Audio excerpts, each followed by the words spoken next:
So என் அப்பாவோட விஷயம் மட்டும் என்னால் வந்து மாற்றி அவர் எப்படி இருந்தாரோ அப்படி மட்டும்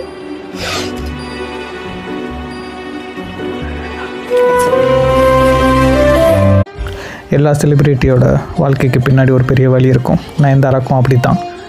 அவங்க வீடியோவில் சொன்ன மாதிரி அவங்க அப்பா 12-13 வருஷமாக படுத்த படுக்கையாக இருக்காருன்னு.